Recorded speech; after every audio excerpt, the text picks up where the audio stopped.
Dacha Nimen Dovan Gamen Tuja Laborson Gadil Shangda to the Renshan Namsum Chi Nawa Chini Checheteleni Teacher Jamjo Sume Cheburu Yeshe Tabeni Nesol Damna Onja Tamja Chebo Manilwa Chanjo Padu Tuji Jenzen Gadin Tenon Guru Ramboche to them Shashi Gombe Sondos. Together, the Shamanchi, Tuja Sashi, Ojan Tobago, Tuzala, Neve, Tungai, and to do. Shalavi, Shawancha Godoso, Yam Dodo, Sacho Jabata, Tender Pembe, Tuza Raptech, Cheja Sanjan Dobran, do so Kashipata, Tobes, Young Toba Yemen, Yansho Don, subject return to Demachaba Tamchi Duzin Zoshima. Kesro Sumja Jordan Sanjay Gendi Joga Chua Che Meche Tebeka La Chancho Patu Ta Paranyan Palden Save La Marembo Che Dagi Churu Peme Den Shola Katin Chamber Gone Jason to Koson Tu Jungo Rupsado So Namola Egan Ludon Ujin Getumbum Da de Me Ganam Dando Akunje Dage Chisam Batam Jeke to Dake Chutendo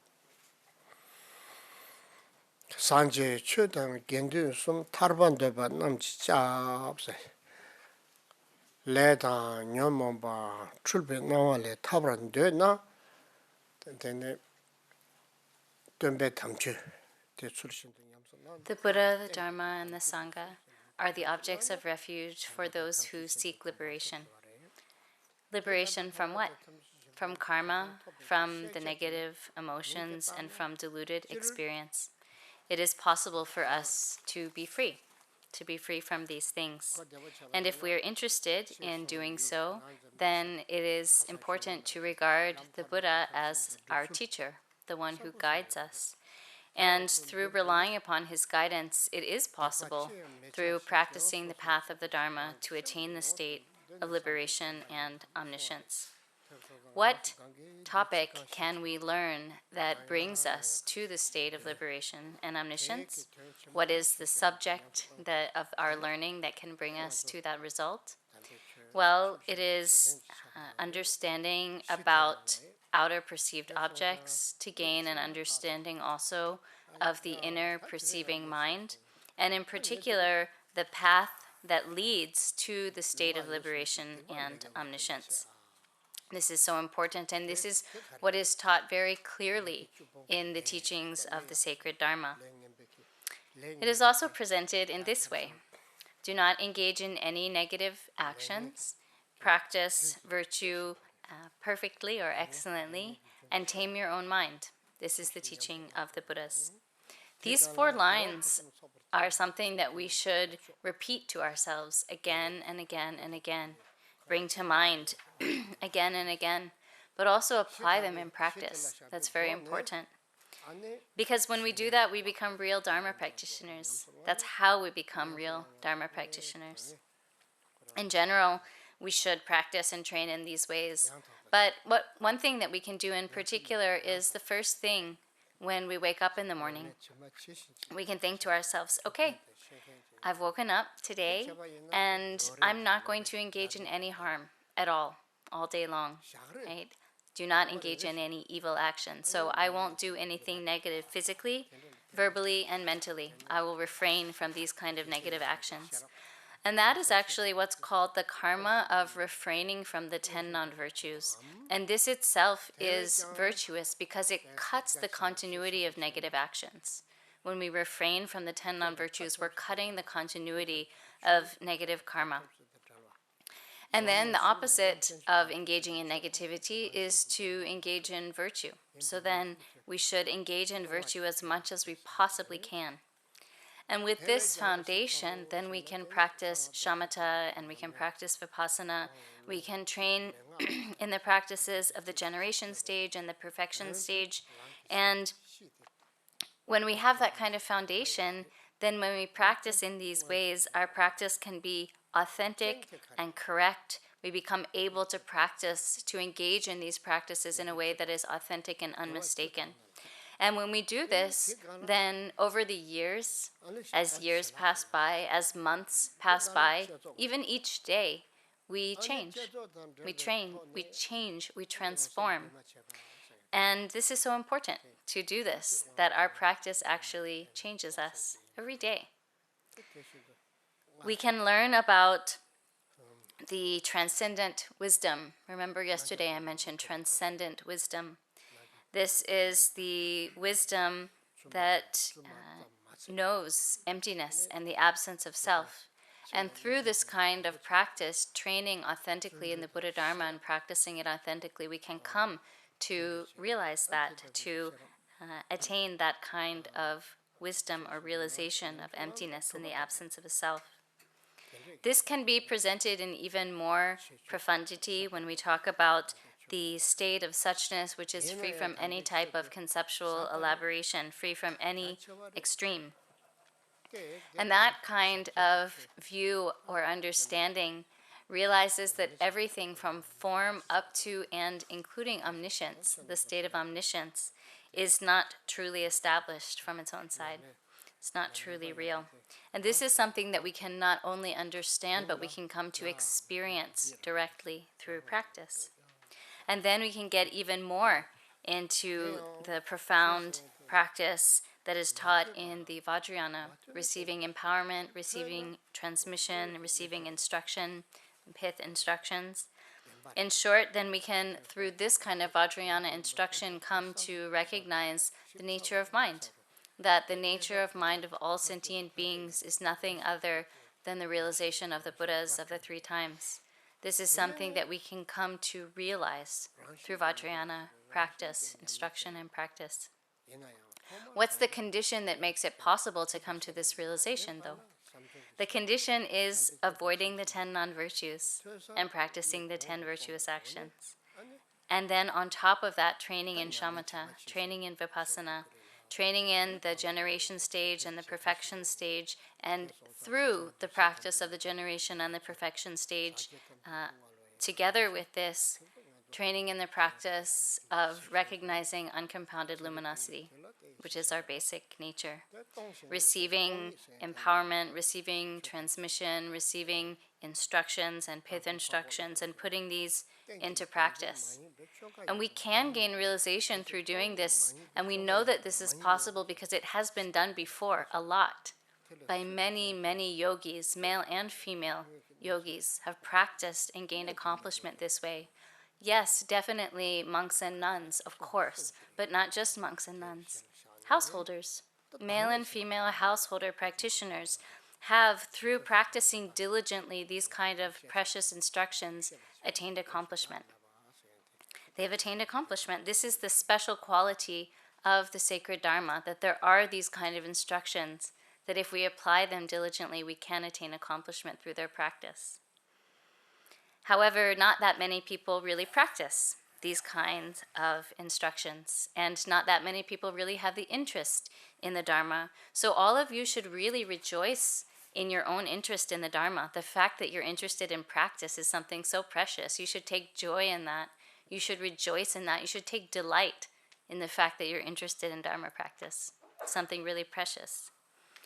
Because if we don't listen to the teachings, of course we can't put them into practice. When we do hear the teachings, then, because they are true, because they are genuine and authentic, the more we hear the Dharma, the clearer and clearer it becomes. And the more and more profound, the more and more detail we're able to receive and absorb through hearing the teachings. And this brings benefit right now, and it also brings lasting benefit. When we hear the Dharma, it just makes sense because it's true. It makes sense very naturally, actually.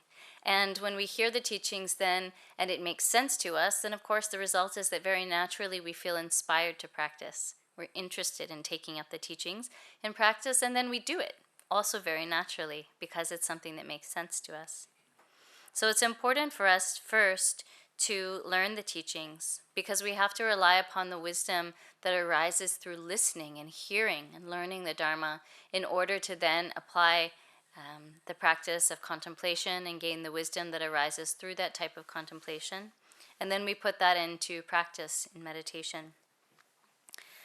We have heard then that all conditioned things are impermanent and that all defiled phenomena are painful, they're suffering.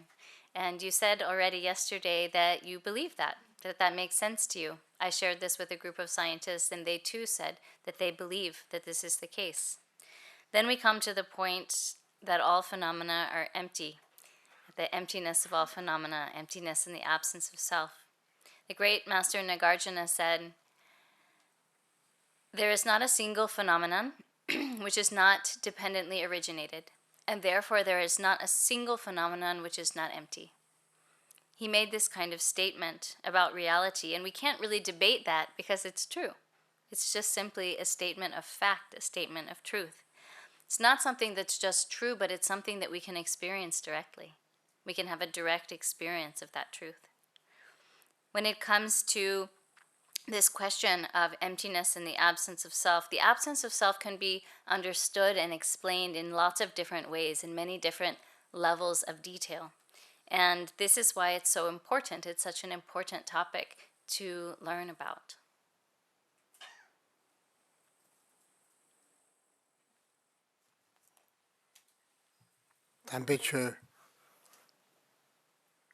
The sacred Dharma, within the teachings of the sacred Dharma, the Buddha Dharma, it is taught that there is karmic cause and effect.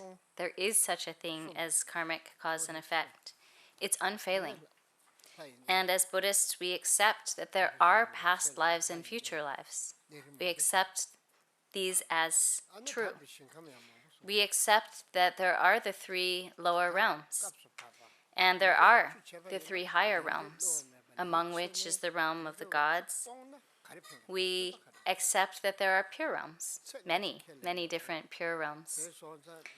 And according to the Buddha Dharma, if we engage in the 10 non-virtues because we trust and believe that karmic causality is real and unfailing, then if we avoid the 10 non-virtues, what's the benefit? What does it help? How does it help us to avoid the 10 non-virtues? Well, the benefit of avoiding the 10 non-virtues is that we will not be reborn in the 3 lower realms. We can be sure that we won't take rebirth in the lower realms when we avoid engaging in the 10 non-virtues. And that's because there's no other thing that would cause us to be reborn in the lower realms apart from our own actions. And if our own actions are not non-virtuous, if we are avoiding the 10 non-virtues, then we can be sure we will not be born as a hell being. We will not be born as a hungry spirit, a preta. We will not be reborn in the animal realm. And so that is for sure. If you refrain from engaging in the 10 non-virtues, you will not be reborn in the 3 lower realms. If we engage in the 10 virtues, the 10 virtuous actions, then the result of that is to be reborn in the higher realms. If you do not avoid the 10 non-virtues, if you continue to engage in the 10 non-virtuous actions, and then while doing so, you meditate on the deity and recite some mantra and do some meditation, and then you say, yeah, I'm not going to the lower realms because I'm doing meditation and reciting mantra and practicing the deity. Difficult to feel conviction about that fact, right? Because it's not enough to do those things, actually. It's not enough just to visualize the deity and recite mantra and practice meditation. You have to stop engaging in non-virtuous actions. That's what actually closes the door to the 3 lower realms. Because interdependence is unfailing. Karmic causality is unfailing. So if we're engaging in non-virtuous actions, the result is going to be rebirth in the lower realms. And so through avoiding the 10 non-virtues, we can truly close the door to that rebirth in the lower realms. It's very important to do so. Then the instruction is engage in virtue. Right? So physically, verbally, and mentally engage in virtue. This brings about rebirth in the higher realms as a god, a demigod, or a human being. If on top of that you practice shamatha and vipassana, there's worldly forms of these kind of practices and transcendent forms of these practices. So actually, the word maybe is the same, shamatha, vipassana, but if we talk about it in terms of a worldly form of these kind of practices, it is actually possible to attain the highest states within samsara, the very pinnacle of samsara within the formless realms. We talk about these 4 states of limitless space, limitless consciousness, nothing whatsoever, and neither existence nor non-existence. The pinnacle, the summit of samsara. You can arrive at those states by avoiding the 10 non-virtues, avoiding the 10 non-virtues, practicing the 10 virtues, and practicing shamatha and vipassana in the worldly sense. You can, through those practices, arrive at the highest point within samsara.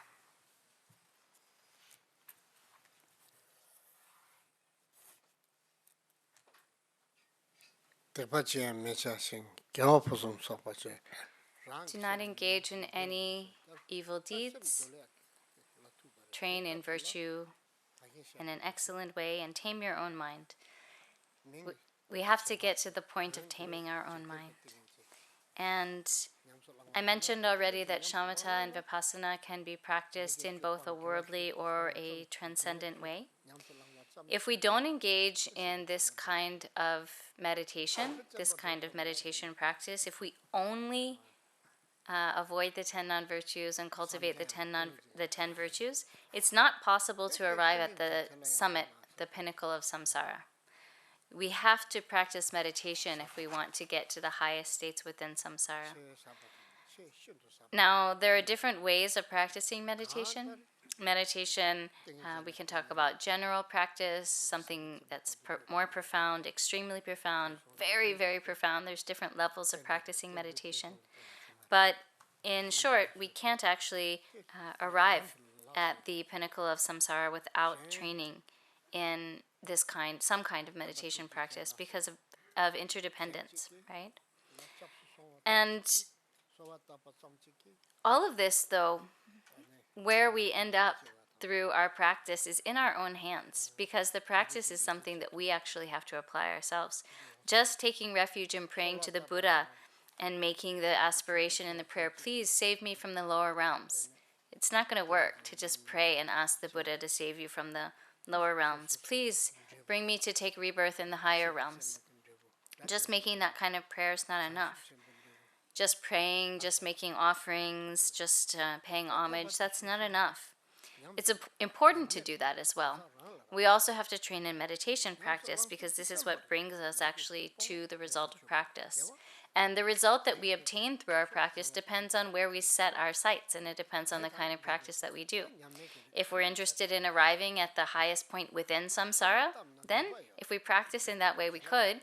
If we're interested in becoming an arhat, getting out of samsara and becoming an arhat, also possible if we train in that way. Or becoming a bodhisattva, or attaining the state of perfect, unsurpassed awakening. It depends on our practice. It depends on the way that we practice. That actually determines the result that we obtain through practice. So if we begin with the foundation of avoiding the 10 non-virtues, refraining from them, and then taking up their opposite, which is the practice of the 10 virtues, then on top of that, then we can do any kind of practice that we want, depending on what result we're interested in achieving. We should, of course, pray. And we should, of course, request blessings. It is powerful making prayers, and we do receive blessings through that. We do need to make offerings. We do need to practice generosity. All of those things are important, but they're just methods. Those are just methods. The most important part is training our mind. And there's different ways of training the mind. There's more subtle ways and more coarse ways of doing the practice of training the mind. One way that's quite well known is practicing shamatha and practicing vipassana. And then in the tantric systems of practice, we can speak about the practice of the generation stage, the practice of the perfection stage. Tomorrow we're going to be doing a practice together that is actually a training in both the generation and the perfection stage together as a unity. This kind of practice, if you know the key points, that's how it is with Dharma practice. If you know the key points, and then you can be really skilled in practicing effectively and gaining very quickly the result that comes from that practice. So if you really know the key points for practicing well, then when we practice, we can reduce the flaws of our body, speech, and mind. All of the faults and flaws that are present physically, verbally, and mentally can be reduced. And that's what's that is what we call purifying obscurations. It's another word for that, purifying our obscurations. And then if we engage in physical, verbal, and mental virtue, then again, we are creating the conditions that make it naturally easy for us to take up the practice of the 10 virtues, and the conditions that make it very naturally easy for us to avoid the 10 non-virtues. So this is what happens when we train in this way, and when that happens, then again, the wisdom that arises through listening to the teachings and contemplating them then unfolds more naturally in our mind. We can train in the practice of the generation stage and the perfection stage, also shamatha and vipassana. And when we practice in these ways, then it's not so difficult for experience and realization to arise within our mind stream. That is what happens when we practice the Dharma in these authentic ways. That's why it's so important to know the Dharma generally, but in particular to know the key points of practice. Because when we apply those key points of practice, we're really able to practice in an authentic way so that we do get the result. We do gain experience and realization. Yesterday, I talked a little bit about taking refuge and the reasons why we take refuge and the importance of taking refuge. And also about bodhicitta, likewise, the reasons for generating, cultivating the awakened attitude of bodhicitta and the purpose for doing so. We talked about how important it is to remember impermanence again and again and again, to meditate on impermanence. And the reason why this is so important is because if we really contemplate the fact of impermanence repeatedly, then our fixation that things are going to last starts to fall away.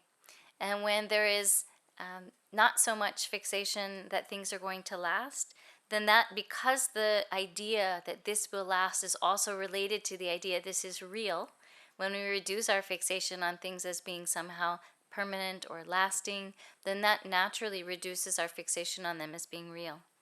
And in this way, then we're able to practice very genuinely, authentically.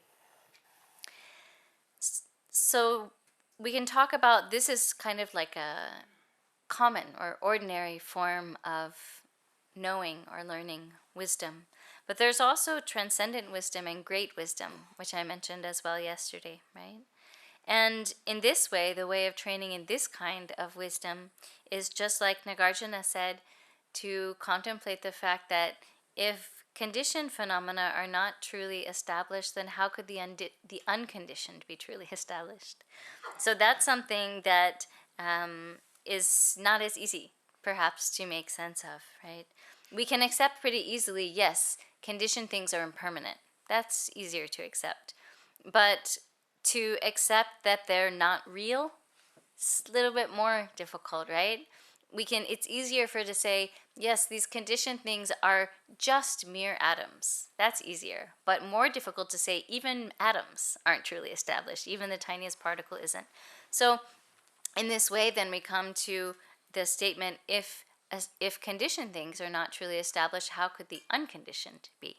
It also cannot be truly established. So because there are these different ways and levels of detail of understanding the Dharma, it is taught that it is very useful and beneficial to engage in the Dharma step by step, actually, to enter into each of the vehicles of the Dharma step by step, gradually.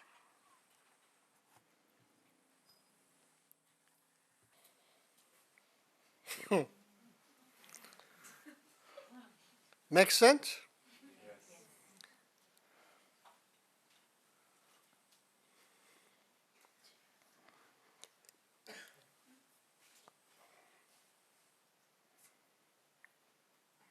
Sharp chamberke, the Tadeke, then Jigting Nawadeli, Dena. If we look at ordinary worldly experiences with great wisdom, then we see that they are like a dream, like an illusion, or like a rainbow in the sky. A dream isn't real, right? And so when we dream something, once we know that it's a dream, then no matter how good or how bad the dream, it doesn't really cause us to feel so much happiness or sadness because we're aware that was just a dream. So it doesn't affect us that much, right? Or if there's an illusion, someone's doing an illusion or a magic trick or something, and we know that it's an illusion, then no matter how nice it is, right, we just know it doesn't affect our mind that much because we know it's an illusion. We know that it's illusory and therefore not real. Same with a rainbow. A very beautiful rainbow might appear in the sky, and we feel that's really nice. But we're aware from the start it's going to vanish. That's what rainbows do. We are aware that the illusion is also going to vanish. We're aware that a dream goes away. It doesn't last. It vanishes. And that means that we don't get so caught up in those things. We don't get so attached because we're aware, oh, it's just a dream. It's just an illusion. It's just a rainbow. It's not going to last. So actually, if we have that kind of perception with respect to all of this, which appears to us right now, from the perspective of great wisdom, all of this, too, is just like a dream, like a rainbow, like an illusion. And the benefit of acknowledging that with respect to these things that appear to us is that when we acknowledge that they are just illusory, when we don't fixate on them so strongly as being lasting and as being real, the result is that our negative emotions are reduced. Because when we do fixate, all of this is going to last, all of this is real, then all that does is cause a proliferation of negative emotions. I like this, I don't like this, I don't care. One after the next, one after the next. And we get so caught up in that kind of afflictive emotion. And everything is somehow not okay. If it's there, if I have this, it's not okay. If I don't have this, it's not okay. Nothing is quite right, ever. It's never right. It's never okay somehow to us when we're caught up in that kind of perception, fixation. It's never okay. There's always something wrong. Why? It's because of our fixation on things as being lasting and real that we never feel quite okay, right? I think all of you, teaching touch your heart very deeply. How quiet, check. Very quiet, very calm. How kind all of you each other. How clear your mind. So this is the effect of Dharma, a result of listening Dharma, a result of practicing Dharma. When we listen Dharma teaching, what kind of effect? Less negative emotion. More awake, more aware. It changes.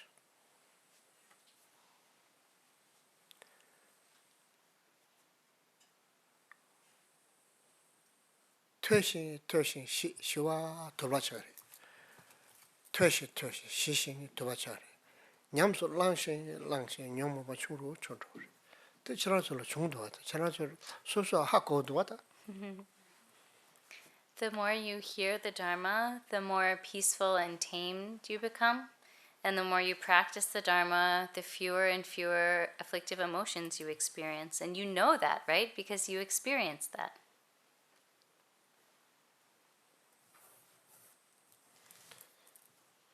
대체라서 퇴바 약부 체베, 퇴바 셔바 약부 땜백인 제보다. 냠내 체벤 제보를 땐 좋아래. That means that you've gotten a result from listening to the Dharma, and you have obtained a result from practicing.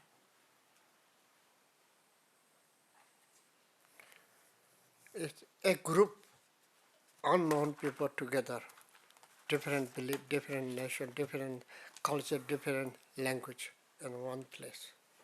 Quite like this, it's not easy.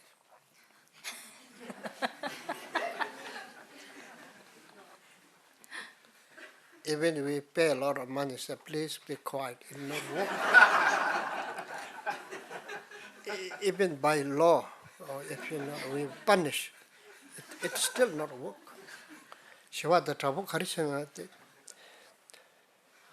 amount of sentence, the worst is the human's mind. is so difficult to tame.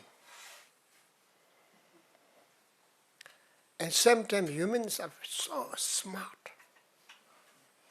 If they go to in the right direction, human get enlightened. If human mind go to the wrong side, devil is only human. Animals never become devil.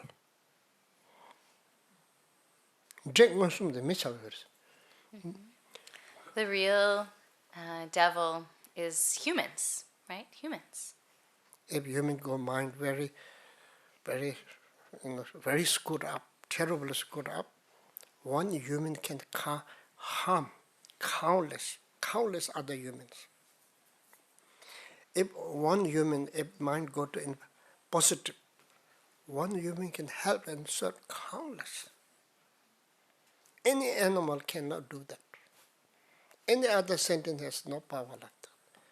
Human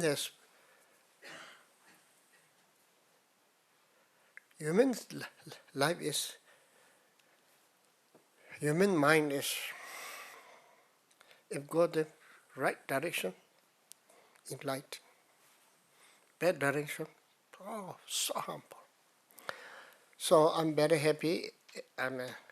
I feel this is very worth it to traveling here, there, teaching and making Dhamma center.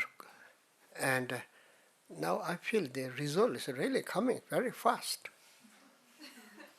The result is the calmness. Result is kindness. And result is really caring, loving, respecting each other. Different background. Maybe some of you need translator even. Different language. So, believe me, we all very success and we all going right journey. I think I'm leading. I'm leading quite good. He's lawyer. He also Lama Triaritet. He know me 42 years ago. So he always watching me, what he doing, what he's saying. Is he a good teacher or no? Check it. Finally he think, okay, I obey.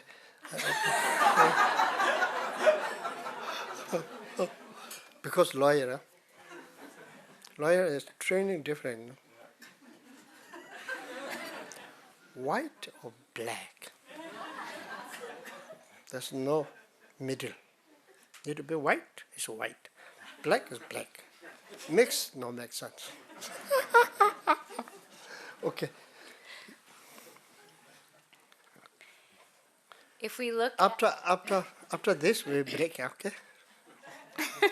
I'm fresh.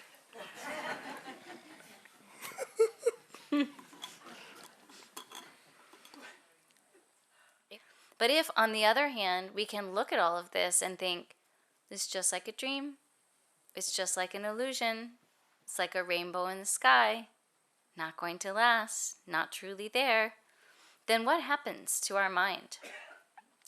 We really can relax a lot more. We feel so much ease when we can relate to our experiences like that. And when our mind has that kind of ease, our body also relaxes and feels so much more ease.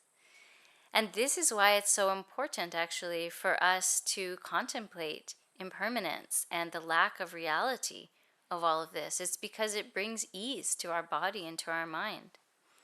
On the one hand, it's reasonable to do this because it's a fact. It's just true that actually all of this is impermanent and unreal. But on the other hand, the other reason why it makes sense to contemplate this again and again is because it transforms us. It changes our mind for the better. Because when we contemplate that, we actually experience a transformation. Otherwise, if we just think to ourselves and have some kind of logic and understanding, yes, all of this is impermanent, I know, I got it, Logically, it makes sense that it is.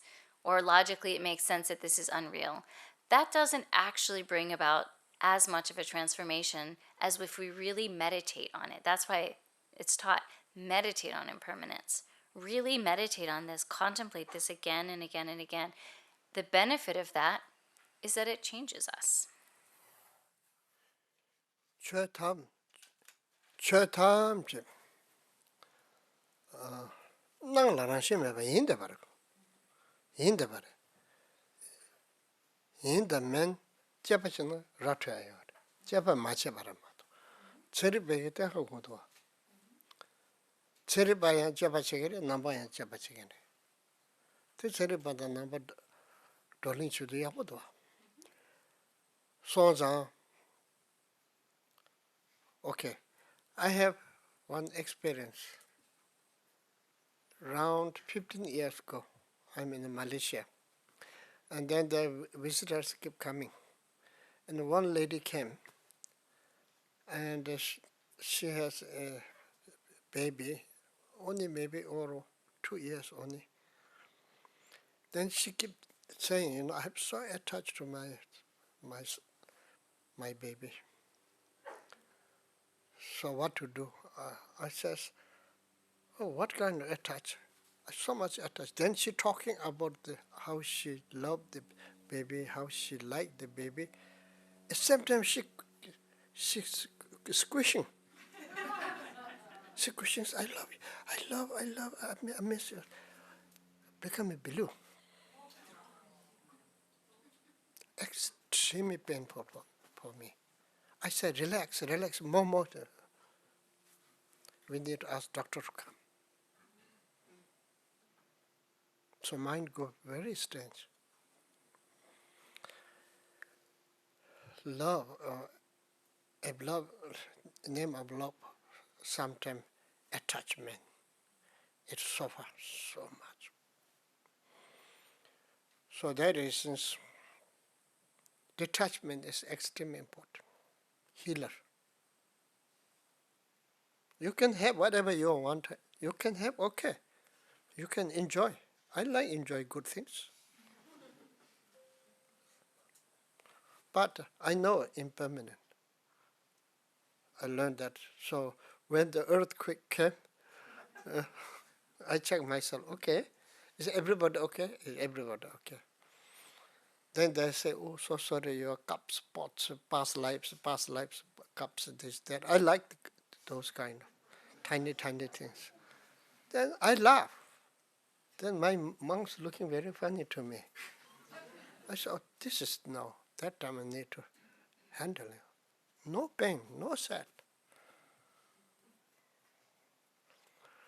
So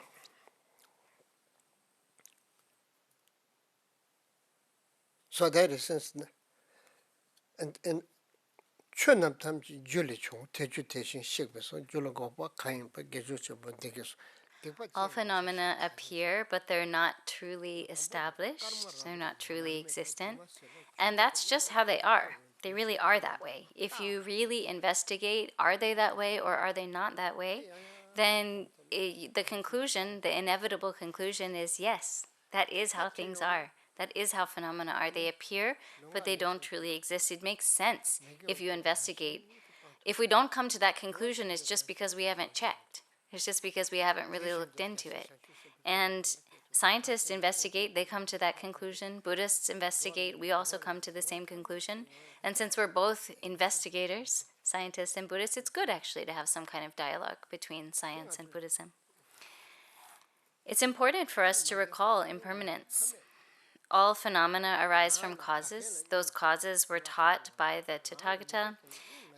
He also taught the way to bring those causes to an end. This is the teaching of the great sage. All conditioned things are like a shooting star, an optical illusion, a flickering lamp, a bubble on the surface of water, a dewdrop, a flash of lightning, or a cloud. Think of all conditioned things, reflect on all conditioned things as being like this. And if we do that, actually, if we really meditate on this again and again and again, what happens is that our fixation to these things as being lasting and our fixation to everything around us as being somehow real is reduced. And what happens when that fixation starts to fall away is that we naturally behave kindly. We avoid the 10 non-virtues and we practice the 10 virtues very naturally, effortlessly, and that brings about also very natural surge of bodhicitta, this kind of attitude, because we see that all suffering comes from attachment. We see that the suffering of all beings comes from their attachment to all of these things as being somehow lasting and real. And when we see that, when we really see that, there's no choice but to feel compassion. We have no choice. It just happens. Not just to people who we like and who care about us, but to even those who perhaps don't like me and I have difficulty with. Still, we have no choice but to feel compassion for them because we see that they're in pain. We see that they're suffering, and we see that their suffering comes from attachment to things as lasting and real. And so it's so important for us to contemplate, actually, that all things are impermanent, all conditioned things are impermanent. This is something that the Buddha taught. It's something that we can establish through logic and reasoning. It's also something that we can receive fifth instructions on and meditate on. We have to meditate on this again and again because honestly, unless we are able to really acknowledge that and let go of our attachments and our fixation, you just look around. It's really hard for someone without letting go of that kind of attachment to have even just 5 minutes where they feel totally relaxed and happy.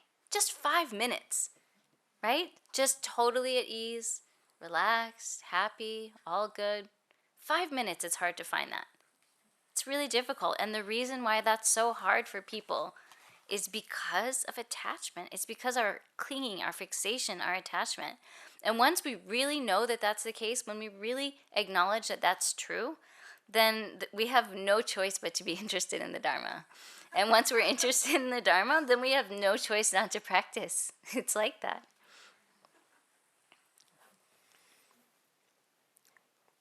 Then there's no space to doubt. And since this year I'm sort of dialogued with scientists in Nepal and also in Boston. And one of the scientists is well known, Francisco Corella. His document is available. So I think good to show this document. Tan rosa dimba de mindu labda kor. Ko na to nan ta ko shida chige yore.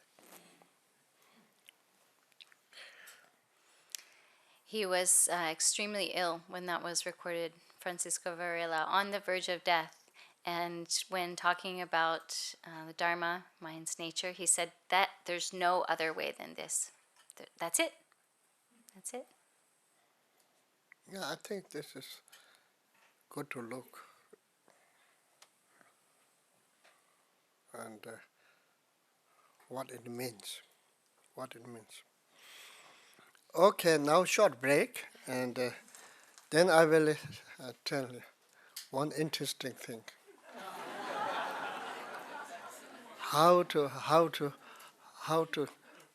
bond the pure Ram.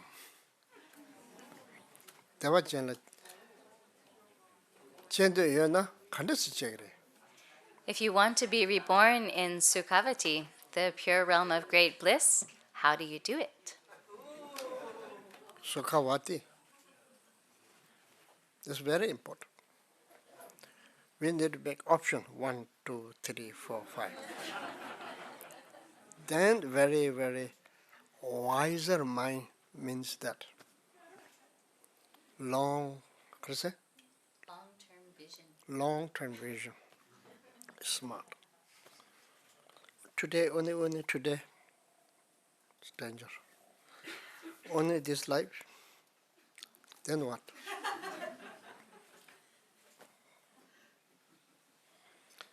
People not like to use the words.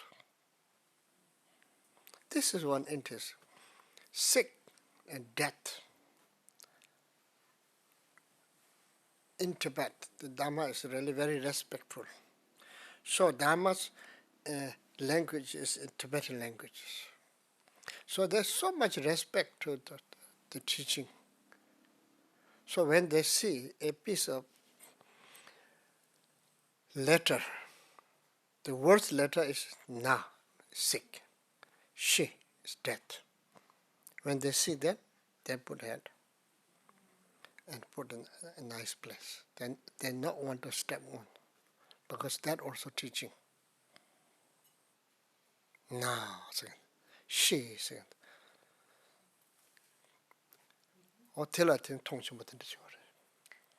The letter Na, it's a letter of the alphabet, but it means sickness. She means death. People have that much respect just for those syllables because there's a teaching there. Pass, if you see any Dhamma text, if not respect, they freak out. They freak out. Why? So much respect. Now changing. Okay, short break. Sanam de tamze seba nye, tamne nye be dana pamje nye, kega na che balatu, sebe zole doa dolwara shu. Moksha, mukti, from what? Karma, klesha, brahm. Liberation from what? From karma, from the afflictive emotions, and from delusion. Good to learn Sanskrit terminology. That was Sanskrit, not Tibetan. Dharma knowledge is, Dharma terminology is very beautiful. In this world, the teaching of Buddha, the biggest amount in what language? Tibetan and Chinese. Right? Not many in Pali, not many in Sanskrit. And I keep telling to our translators, one word is so important, Dharma. Dhamma, Pali Dhamma, Sanskrit Dharma. So how to translate? So, tapara de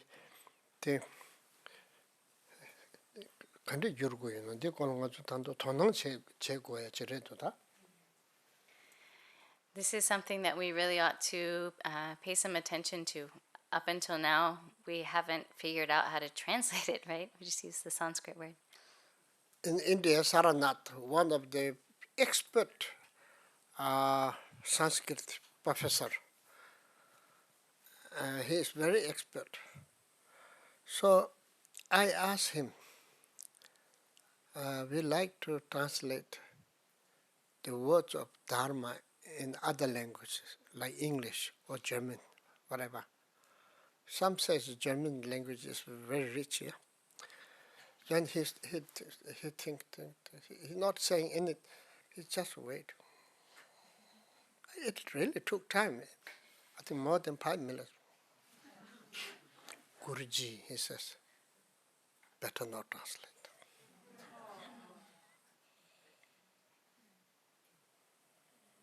It's something, yeah.